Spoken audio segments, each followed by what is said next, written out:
Hola familia, gracias por conectarte hoy. Oro que este mensaje que estás a punto de escuchar no solo te inspire, sino que te anime a seguir a Jesús aún más. De hecho, probablemente hay personas en tu vida que necesitan escuchar esta palabra. Quizás estás pensando en ellas ahora mismo. Quiero animarte a que compartes este mensaje con ellos. Y si lo estás viendo en YouTube, asegúrate de suscribirte.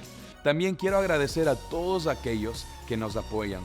No tendríamos ningún ministerio fuera de estas cuatro paredes si no fuera por nuestros amigos que nos acompañan en oración y nos acompañan económicamente.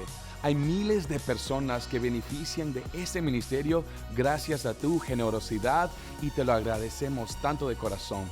Para continuar o para comenzar a apoyar nuestra misión de ayudar a otras familias a seguir a Jesús, puedes visitar cfmiami.es/dar. Dar es simple y seguro. Bueno familia, disfruta este mensaje. Hoy celebramos al Cristo resucitado, aquel que venció el pecado con una vida perfecta y aquel que venció la muerte por medio de la resurrección. Bienvenidos a Christ Fellowship en español. Mi nombre es José Alonso y tengo el privilegio de hacer parte del equipo de enseñanza y predicación aquí en Christ Fellowship. Y hoy he titulado este mensaje muy sencillo: Domingo de Resurrección, porque es de eso de lo que vamos a hablar. Y hoy nos vamos a enfocar en un aspecto muy importante: la relación entre el juicio venidero y la resurrección. Así que quiero invitarlos para que abran sus Biblias en Hechos capítulo 17 y nos vamos a ubicar en el versículo 30 y 31 para iniciar este mensaje. Dice la palabra del Señor: por tanto, habiendo pasado por alto los tiempos de ignorancia, Dios declara ahora a todos los hombres en todas partes que se arrepientan. ¿Que se qué? Que se arrepientan, así es, porque Él ha establecido un día en el cual juzgará al mundo en justicia por medio de un hombre a quien Él ha designado, habiendo presentado pruebas a todos los hombres cuando lo resucitó de entre los muertos. Que el Señor bendiga su santa palabra. Podemos tomar asiento en todas nuestras sedes aquí en Miami, y un saludo especial para todos los que nos acompañan también por internet. Yo nací en 1978, así que mi infancia transcurrió durante los años 80. Y durante esa década hubo un hombre que todo el mundo conocía, y su nombre era Saddam Hussein. ¿Cuántos de ustedes lo recuerdan? Así es, Saddam Hussein. Ahora, para los más jóvenes, permítanme actualizarlos un poco acerca de este hombre. Saddam Hussein fue el dictador en Irak por 25 años. Y durante su tiempo en el poder, él cometió graves crímenes contra la humanidad, incluyendo terrorismo, tortura, asesinatos en masa, genocidio, violaciones, desapariciones forzadas, asesinatos y hasta guerra química. De hecho, Saddam Hussein fue responsable de la muerte de más de 300,000 personas inocentes. Hasta el día de hoy se encuentran las fosas comunes donde fueron tirados los cuerpos de miles de sus víctimas. Durante mucho tiempo, la gente en Irak, y realmente la gente en todo el mundo, pensaban que Saddam Hussein era intocable.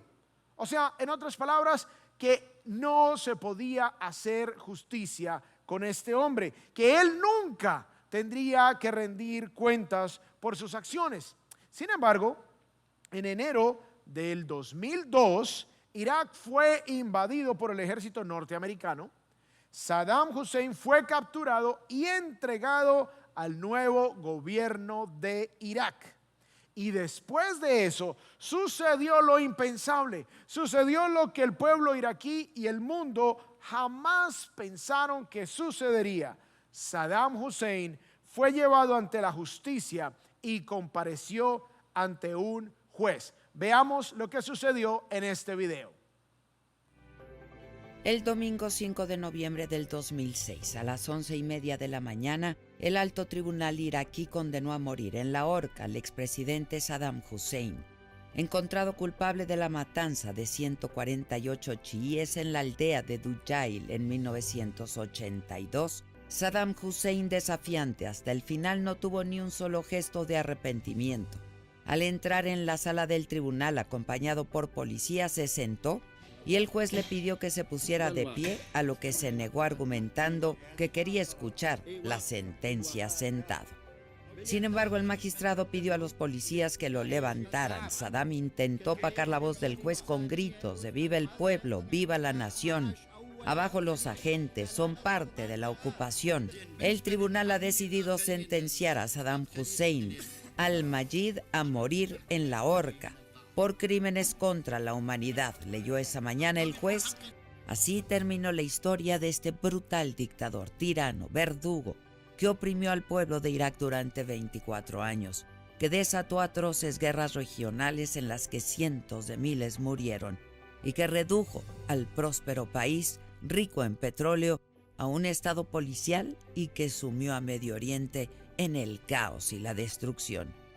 Los chiitas, que sufrieron bajo su régimen, salieron a las calles a celebrar su muerte, lanzaron disparos al aire en señal de alegría y tuvo que decretarse un toque de queda varios días para evitar disturbios.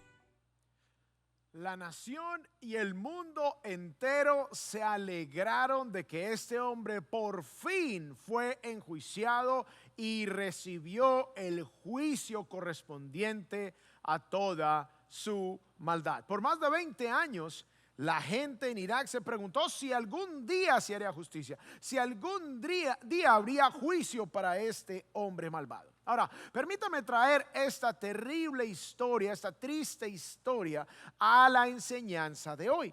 Porque esta es una ilustración de cómo nos sentimos muchas veces todos nosotros ante la maldad. Nos preguntamos si algún día se hará justicia. Nos preguntamos si algún día habrá juicio para tanta perversidad que vemos alrededor del mundo. Aún nos cuestionamos cómo puede un Dios bueno permitir que haya tanta perversidad en este mundo.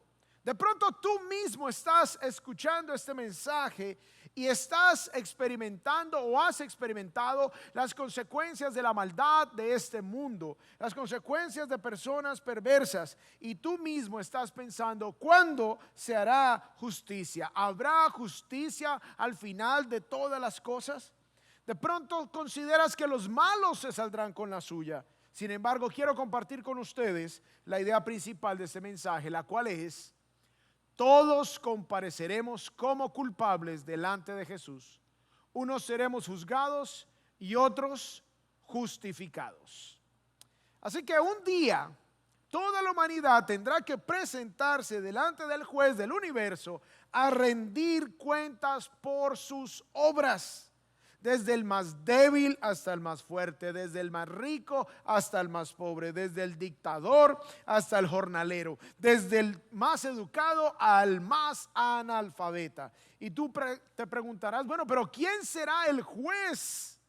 Esto es lo que vamos a ver a la luz del mensaje de hoy, y vamos a analizar las palabras de Jesús después de un incidente donde los líderes religiosos lo querían matar. Voy a compartir entonces con ustedes tres verdades fundamentales que son muy importantes que tengamos claras, especialmente a la luz de la resurrección. Y el primer punto es: el Padre designó a Jesús como el juez supremo sobre la humanidad. Así que si estás tomando nota, las dos palabras clave aquí son Jesús y juez. El Padre designó a Jesús como el juez supremo sobre la humanidad. Así que para ver este punto, vamos a ir a Juan 5, donde Jesús sana a un hombre que llevaba paralítico durante 38 años. Así que en medio de una gran multitud, Jesús obra esta gran sanidad, sino que lo que sucede es que Jesús lo sanó en el día de reposo. Por lo tanto, los líderes judíos se molestaron porque supuestamente sanar a un enfermo el día de reposo, según ellos, era violar la ley de Dios. Ellos habían decretado que eso estaba mal y por lo tanto convirtieron su doctrina de hombres en un mandamiento supuestamente de Dios. Dice entonces, versículos 16 al 18 de Juan 5. A causa de esto, o sea, de la sanidad del paralítico, que llevaba paralítico más de 38 años, los judíos perseguían a Jesús, porque hacía estas cosas en el día de reposo. Pero Jesús les respondió: hasta ahora mi Padre trabaja y yo también trabajo. O sea, en otras palabras, ustedes consideran que esta obra que yo he hecho es una violación al día de reposo, consideran que esto es trabajo. Pues para que sepan, mi Padre, que es Dios, sobre el día de reposo trabaja, y yo también. O sea, tanto el Padre como el Hijo estaban exentos de cualquier ley humana. Versículo 17. Pero Jesús le respondió: hasta ahora mi Padre trabaja y yo también trabajo. Entonces, por esta causa, los judíos aún más procuraban matar a Jesús, porque no solo violaba el día de reposo, sino que también llamaba a Dios su propio Padre, haciéndose igual a Dios. O sea, cuando Jesús decía mi Padre, cuando Jesús decía el Hijo de Dios, Él estaba haciendo una declaración de deidad, o sea, de que Él era Dios encarnado, de que había una relación sumamente especial entre Dios Padre y Dios el Hijo, y ellos lo entendían muy bien y por eso querían matarlo. Así que cuando la gente dice: ay, Jesús nunca dijo que Él es Dios, sí dijo, y los judíos lo entendieron. Cada vez que Él decía mi Padre, estaba declarando deidad y por eso lo querían matar. Ahora, estos líderes judíos estaban juzgando maliciosamente las obras de Jesús. Estaban emitiendo juicio sobre Jesús acerca de lo que estaba bien o de lo que estaba mal, aún por encima de las Escrituras. Ellos se atrevieron a condenar aún a Jesús a muerte en sus corazones y luego se aseguraron de que también sucediera en realidad. Pero ahora el Señor les va a dejar claro ¿quién es el verdadero juez? Ellos vinieron a juzgarlo y lo hicieron, pero Jesús les deja claro en el versículo 20. Dice: pues el Padre ama al Hijo y le muestra todo lo que Él mismo hace. Y les dice: si les pareció esta sanidad maravillosa e impresionante, obras mayores que estas le mostrará. El Padre le dejará al Hijo hacer cosas más grandes para que ustedes se queden asombrados, para que ustedes queden sin excusa, para que ustedes queden enjuiciados por sí mismos a la luz de las obras que ratifican y que identifican quién es Jesús. Así que el Hijo de Dios iba a mostrarles cosas que garantizarían y ratificarían y darían constancia de quién es Jesús. Dice el versículo 22: porque ni aún el Padre juzga a nadie. ¿A quién juzga el Padre según este versículo? A nadie. Porque ni aún el Padre juzga a nadie, sino que todo juicio se lo ha confiado al Hijo. Entonces, ¿quién juzgará a todos los seres humanos? El Hijo. El Hijo es a quien se le ha confiado de parte de Dios el Padre la labor de ser el juicio, el que juzga, de hacer el juicio, de ser el juez, el que ejecutará juicio. Así que los líderes religiosos vienen a juzgar a Jesús y Jesús les declara que por medio de sus obras, y vendrán cosas más asombrosas, como sucedió la resurrección de Lázaro en el capítulo 11 y de Juan, vendrán cosas más asombrosas y luego la resurrección de él mismo, que declararán y decretarán quién es el verdadero juez de toda la humanidad. Y él les da el adelanto, les dice: el Padre no juzga a nadie, le ha entregado esa potestad, esa labor al Hijo. Por lo tanto, todo el mundo, todo ser humano tendrá que rendirle cuentas a Cristo. Cada individuo que ha existido en cada momento de la historia de la humanidad será presentado delante del Rey y Juez Supremo, Cristo Jesús, para ser juzgado. Tú tendrás que comparecer delante del tribunal de Cristo. Yo tendré que comparecer delante del tribunal de Cristo. Todos seremos juzgados por Cristo. Recordemos la idea principal: todos compareceremos como culpables delante de Jesús. Unos seremos juzgados y otros justificados. Punto número 2. La resurrección confirma, para completar allí en sus notas, la resurrección confirma que Jesús es el juez supremo sobre la humanidad. La resurrección confirma que Jesús es el juez supremo sobre la humanidad. Vamos a retomar el versículo 21, porque después de la sanidad del paralítico, Jesús anuncia que vendrían aún obras mayores que confirmarían que Él es el juez supremo. Pero aquí Jesús les menciona algo aún más sorprendente que una sanidad física. Dice, versículo 21, porque así como el Padre levanta a los muertos. Obviamente todo el mundo sabía que el único que puede levantar un muerto es Dios. Los judíos la tenían clara, que la resurrección de los muertos solo le pertenece ese poder a Dios.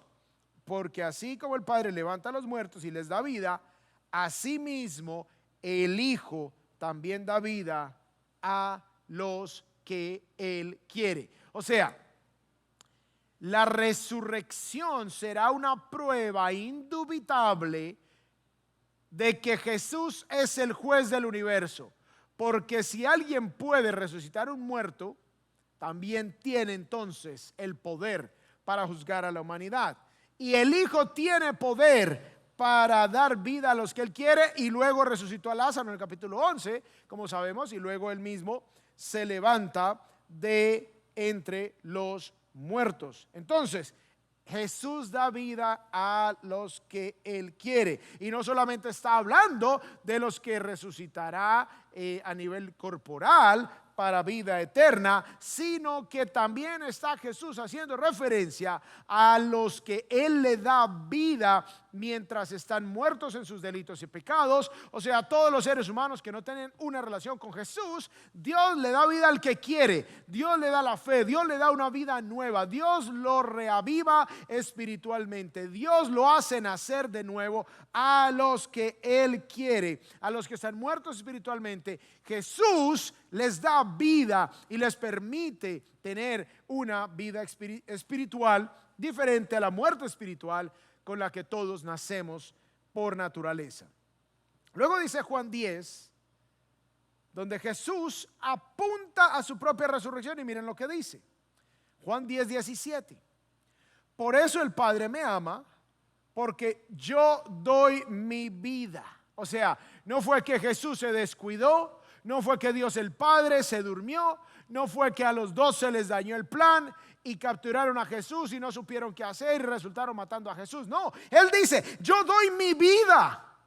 Él la da voluntariamente. Él tenía el poder para destruir a todo el imperio romano con solo pensarlo, pero Él da su vida voluntariamente para tomarla de nuevo. O sea, si resucitar un muerto es una prueba indubitable que Él es el juez del universo, imagínense cómo será entonces la prueba de que Él mismo tiene poder para tomar su vida de nuevo, para resucitar de la muerte. Dice, nadie me la quita. O sea, aquí no es que me mataron porque es que me quitaron la vida en contra de mi voluntad. No, sino que yo la doy de mi propia voluntad. Tengo autoridad para dar la vida y tengo autoridad para tomarla de nuevo. Este mandamiento recibí de mi Padre. El que tiene autoridad sobre la vida y sobre la muerte, el que tiene autoridad aún para resucitar por sus propios medios, es esa la señal. La resurrección es la señal de que Jesús es Dios hecho hombre y por lo tanto tiene la autoridad para enjuiciar, para ser el juez soberano sobre toda la humanidad. Ahora volvamos a Hechos, capítulo 17, que es el pasaje con el que empezamos. Pero antes de leerlo, recordemos que en el capítulo 8 del mismo libro de los Hechos se narra cómo después de que Jesús había resucitado, después de que Jesús había ascendido a los cielos, se levanta un hombre que se llamaba Saulo, que perseguía a los cristianos, Y cuando este hombre iba con cartas para apresar cristianos en las sinagogas, en los diferentes lugares, el hombre se dirigía a Damasco. Y cuando iba camino a Damasco, se encontró con una luz tan resplandeciente que lo tumbó a tierra. Y luego Jesús mismo, Jesús el Cristo resucitado, Jesús quien había vencido la muerte, le habla a Pablo y le dice: Pablo, Pablo, ¿por qué? O Saulo, Saulo, ¿por qué me persigues?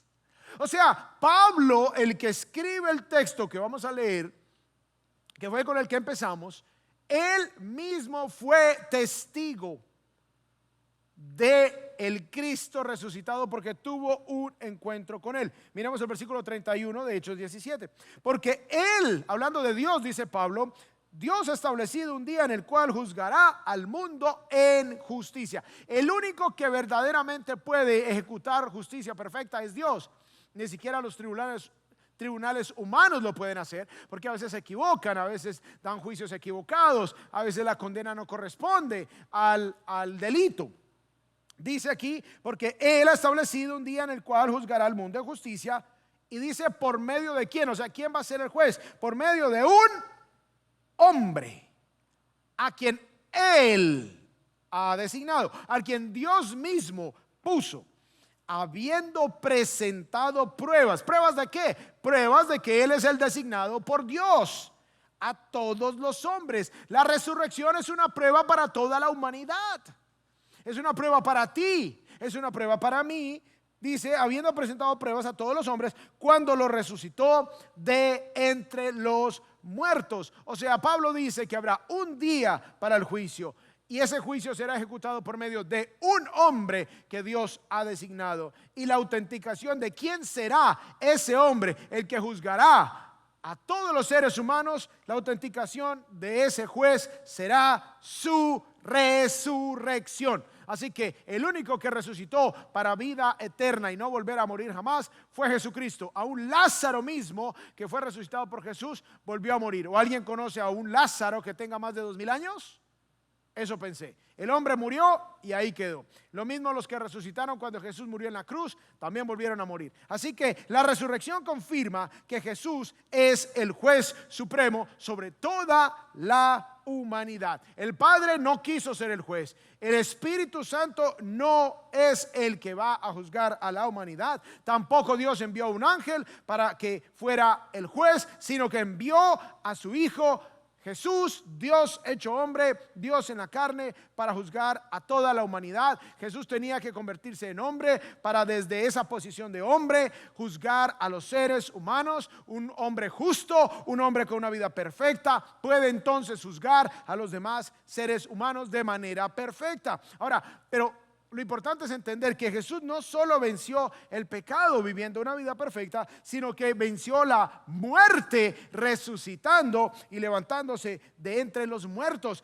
testificando que la muerte no lo podía retener. La Biblia dice que la paga del pecado es la muerte, y como él no pecó, la muerte no pudo mantener sus garras en la existencia de Jesús. Y por eso él se levanta triunfante de entre la muerte, resucitando de la tumba y dejándola vacía hasta el día de hoy. Todos los seres humanos que han muerto, quedaron muertos. Los que resucitaron temporalmente en el ministerio de Jesús volvieron a morir. Así que solo hay uno por medio del cual el juicio de Dios se ejecutará, y ese es Cristo Jesús, que fue validado por medio de la resurrección. Así que celebramos al Cristo de gloria, que es juez soberano sobre toda la humanidad.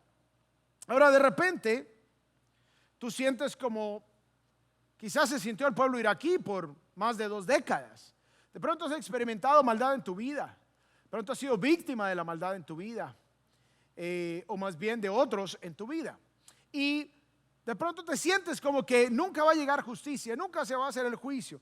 Pero quiero contarte que por más de 25 años Irak estuvo bajo el régimen de Saddam Hussein. Ellos estuvieron sin esperanza, como que no habría justicia, y resulta que a Saddam Hussein lo encontraron en un escondite bajo la tierra. El hombre estaba allí metido en un escondite bajo la tierra. El hombre pensó que se iba a ocultar ahí para siempre e iba a evitar el juicio, pero allí lo encontraron y lo sacaron del escondite más profundo donde se metió, y de ahí lo sacaron para ser juzgado. No hubo cómo escapar del juicio que vino sobre él. Su castigo y condena no tardaron en llegar. La estatua la derribaron, y así esta estatua refleja con la soga al cuello el final de este perverso hombre que fue sentenciado y condenado a la horca. Así que esta imagen refleja el final de este hombre. Finalmente se hizo justicia. Familia, así será con toda la humanidad. Si tú estás escuchando este mensaje, quiero que tengas claridad en esto.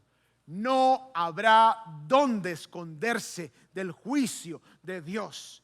Hussein pensó que un hueco debajo de la tierra lo iba a librar y no lo libró.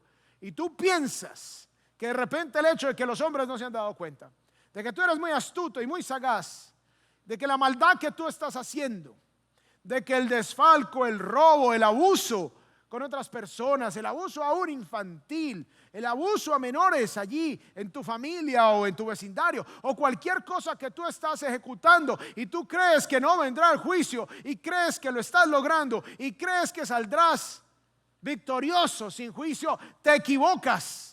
Y te voy a leer este pasaje de Apocalipsis capítulo 19 para que Dios mismo te declare a partir de su palabra en los versículos 11 al 16 lo que ha de venir, y nadie ha de escapar el juicio venidero. Dice la palabra de Dios: vi el cielo abierto y apareció un caballo blanco, y el que lo montaba se llama Fiel y Verdadero. Recordemos que la semana pasada les hablé acerca del rey entrando en Jerusalén el domingo de Ramos en un burrito, y les dije que el burrito era un símbolo de paz. El rey, cuando llegaba en símbolo de paz, entraba en un burrito. Jesús vino para hacer la paz entre Dios y los hombres, para que tú y yo nos rindamos a Él, para que no nos toque enfrentarlo cuando Él venga en un caballo, porque vendrá, y dice aquí, con justicia juzga y hace guerra. Cuando el rey venía en caballo era en son de guerra. Jesús vendrá por segunda vez a hacer juicio y a hacer guerra. Sus ojos son como llama de fuego. Y dice acá: y sobre su cabeza hay muchas coronas. Él es el Rey de gloria, Él es el Rey victorioso. Y dice aquí que tiene un nombre escrito que nadie conoce sino Él. Está vestido con un manto empapado en sangre. ¿Por qué? Porque quiere recordarle a la humanidad que la humanidad lo rechazó, que la humanidad lo crucificó, que la humanidad le hizo derramar su sangre. Y su nombre es la palabra de Dios. Por eso Juan en el capítulo 1 dice: y el verbo estaba en el principio. Él era con Dios. Él estaba con Dios. El verbo, la palabra de Dios. Los ejércitos que están en los cielos, vestidos de lino fino, blanco y limpio, los seguían sobre caballos blancos. Viene todo el ejército celestial a enjuiciar. De su boca sale una espada afilada para herir con ella a las naciones. La palabra de Dios, la palabra que tenemos ahora, esa es la que va a juzgarnos. Él va a decirnos: yo te dije esto y tú qué hiciste. Serás juzgado a la luz de la palabra, y con ella herirá a las naciones y las regirá con vara de hierro. Él mismo pisa el lagar del vino, del furor, de la ira de Dios, y da la ilustración de cómo se espichan, cómo se oprimen, cómo se deshacen las uvas en el lagar, pisándolas. Y dice aquí: el lagar del vino, del furor, de la ira del Dios Todopoderoso. En su manto y en su muslo tiene un nombre escrito, por si a alguien le queda duda de quién es: Rey de Reyes y Señor de Señores. Se va a hacer justicia. Jesús juzgará toda la maldad de este mundo. El día está establecido por Dios, está designado por Dios. No tomes la justicia en tus propias manos y tampoco te desanimes ni culpes al Señor de toda la maldad que hay en el mundo. Este periodo de tiempo que parece que Dios es injusto, que porque Él permite tanta maldad, es para que tú te arrepientas. Recordemos la idea principal.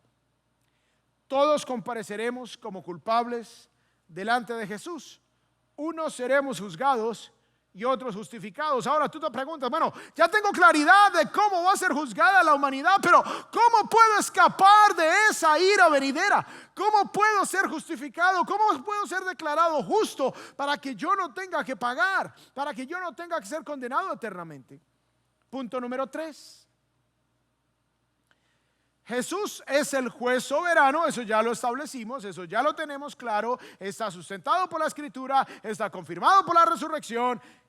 Jesús es el juez soberano, pero también es el Rey misericordioso. Esa es la excelente noticia. También es el Rey misericordioso. Así que, a pesar de que es una terrible noticia que toda la humanidad será juzgada por Cristo, Jesús es el juez, el estándar bajo el cual vamos a ser enjuiciados es la palabra de Dios. Cualquier falla en obedecer la palabra de Dios, cualquier cosa que quede corta de la perfección que Dios establece, trae juicio. Por lo tanto, todos nosotros, toda la humanidad estamos bajo juicio. Mira lo que dice Romanos 3:23. Por cuanto todos pecaron y no alcanzan la gloria, el estándar, la medida, la cúspide que Dios establece, no alcanzan la gloria de Dios. Todos somos culpables. Y un juez justo debe castigar la maldad, por supuesto, porque si el juez no castiga la maldad, entonces no es un juez justo, y juez justo es uno de los atributos de Dios. Si Dios no hace algo, todos estamos absolutamente destinados al irremisible juicio divino. Sin embargo, como les acabo de decir, Jesús no solo es el juez soberano, sino también el Rey misericordioso. Miren lo que dice el versículo 24 de Romanos 3, el siguiente versículo. Todos son justificados gratuitamente. ¿De qué manera? Gratuitamente. Por su gracia. O sea, como un regalo inmerecido. No hemos hecho mérito alguno. No lo merecemos. Y los que son justificados gratuitamente por su gracia, por medio de la redención. O sea, entonces, ¿quién pagó? Si Dios no puede pasar por alto la maldad, y si Dios tiene que castigar la maldad, ¿quién pagó por mi maldad para que yo sea declarado justo? Alguien tiene que pagarla. Y dice aquí, por medio de la redención que es en Cristo Jesús. Él es quien por medio de su sacrificio en la cruz nos redime, paga el precio, nos saca de la esclavitud y nos perdona por gracia. Gratuitamente el pago lo ha hecho Él mismo. El Padre estableció que el Hijo fuera el que pagara por el castigo de los pecados, de la condena de la humanidad, sin ningún mérito que hagamos nosotros para ser redimidos de esa maldad. La vida eterna se nos es otorgada gratuitamente por medio de Cristo. Por eso vino Jesús a morir por tus pecados y por los míos. Recordemos Hechos 17:30. Por tanto, habiendo pasado por alto los tiempos de ignorancia, Dios declara ahora a todos los hombres, te incluye a ti, me incluye a mí, a todos, hombres y mujeres, a toda la humanidad en todas partes, que se arrepientan. El llamado es al arrepentimiento. El llamado es a que confesemos nuestra maldad delante de Dios. El llamado es a que nos rindamos delante del juez soberano. Eso es lo que Dios nos llama, a la luz de que Cristo es el juez. Él vendrá a juzgar Su identidad fue declarada por medio de la resurrección. Él nos va a juzgar y por lo tanto nos debemos arrepentir ahora mismo. Versículo 31.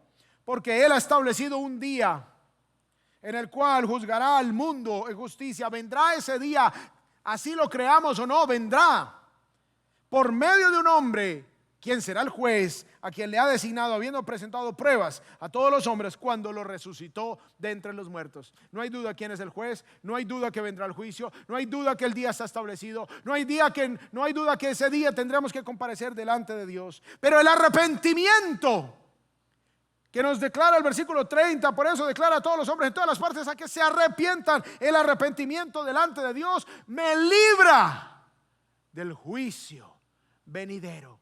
El arrepentimiento me da acceso a la gracia de Dios, a que ahora Dios me perdone y que ahora aplique el pago que hizo Jesús a mi favor, y ahora yo entonces tenga la ventana de oportunidad para que no quede atrapado en el castigo eterno, sino que Dios me perdone por medio del sacrificio de Jesús y por medio de mi fe en ese sacrificio. Así que este tiempo donde parece que hay injusticia, donde parece que a Dios no le importa, donde parece que Dios no está haciendo nada, este es el tiempo que Dios está estableciendo para que el mundo se arrepienta. En lugar de estar pensando, ay, es culpa de Dios, en lugar de estar filosofando, ay, pero ¿por qué hay tanta maldad? Y Dios y aquello y lo otro, arrepiéntete. Ese es el llamado que Dios hace a tu vida. Jesús vino a morir por tus pecados y este es el momento. Hoy es el día de salvación. Hoy es el día en que tú puedes entregar tu vida a Jesús y arrepentirte. Tú no sabes cuándo tendrás que presentarte delante de tu Creador. Tú no sabes cuándo llegará el día de tu muerte. Puede ser en los próximos 5 minutos, puede ser en los próximos 10 segundos. No importa si eres joven, si estás saludable, si eres pequeño, grande, no importa. La muerte llega y no hace distinción de personas.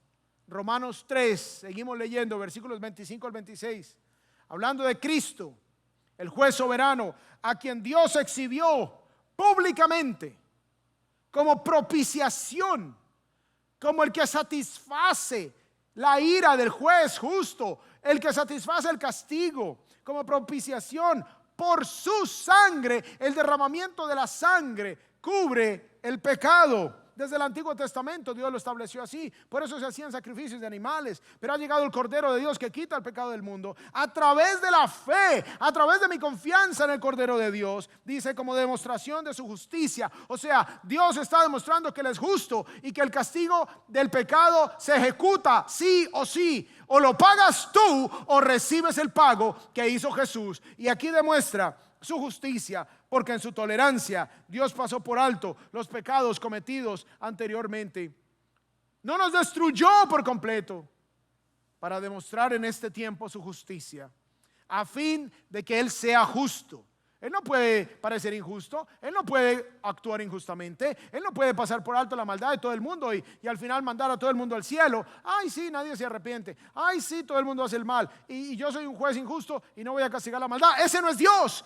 Para que Él sea justo y sea el que justifica. Él puede declarar justo, Él puede librar de condenación, Él puede librar del castigo a todo aquel, dice aquí, al que tiene fe en Jesús. No fe en una religión, no fe en una iglesia, no fe en un sacerdote, no fe en un pastor. Dice aquí, en Jesús, el juez soberano sobre toda la humanidad. Tu fe en Jesús, tu confianza en Jesús, el aceptar que Él sea tu Salvador, el aceptar que Él sea tu Redentor, te da acceso a su misericordia, te da acceso a su perdón. Así que cuando tú crees que Jesús es tu único y suficiente Salvador, estás recibiendo el perdón y la justicia de Cristo para ser abonada esa justicia a tu favor. Y ahora en Jesús quedas libre de toda condenación y de toda culpa.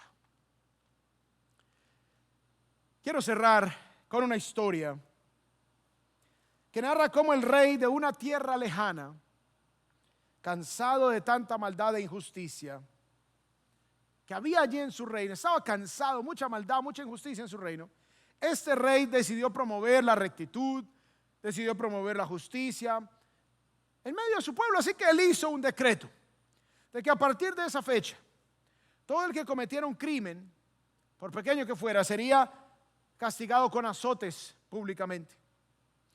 Después de que esta ley se instituyó por todo el reino, todos los emisarios del rey fueron por todas las provincias del reino. Todo el mundo ya lo tenía claro. Hubo un reporte de que alguien había sido sorprendido robando.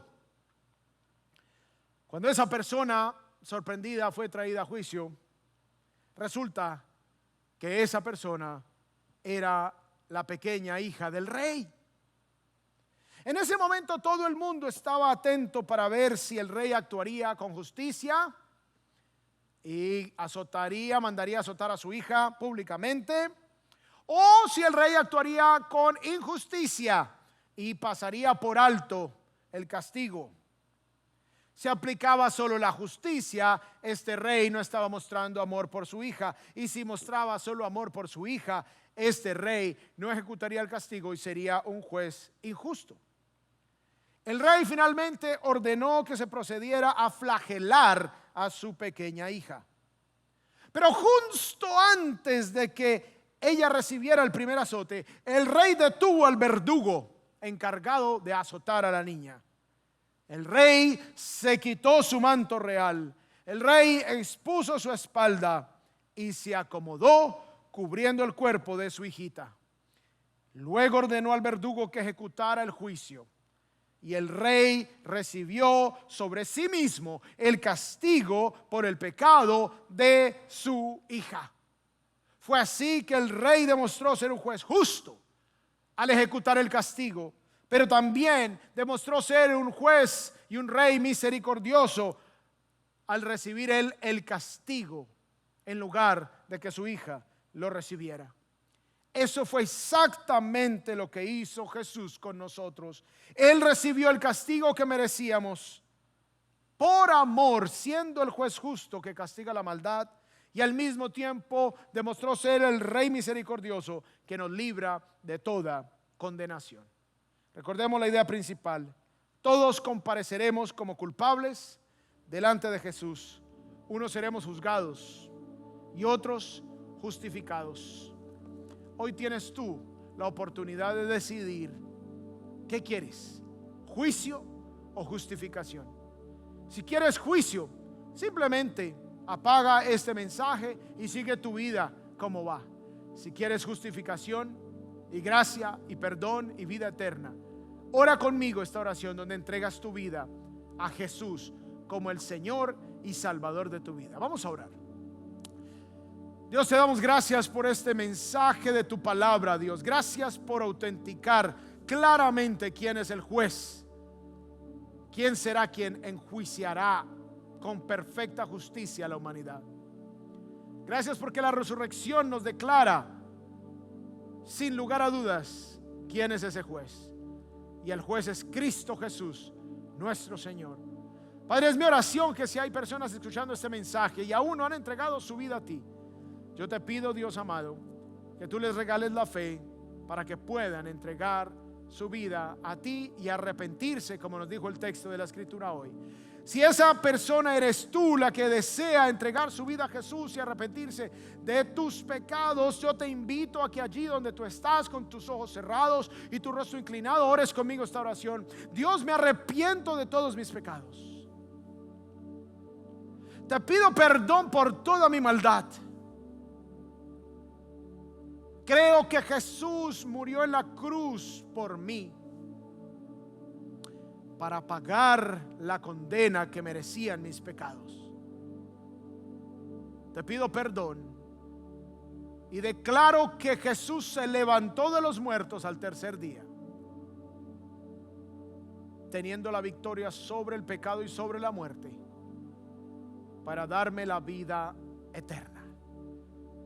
Dios, recibo la vida eterna que me das al poner mi fe en Jesús. Ayúdame a caminar en obediencia a ti.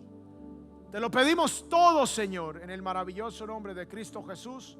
Y el pueblo de Dios dice: Amén. Dios les bendiga, Christ Fellowship.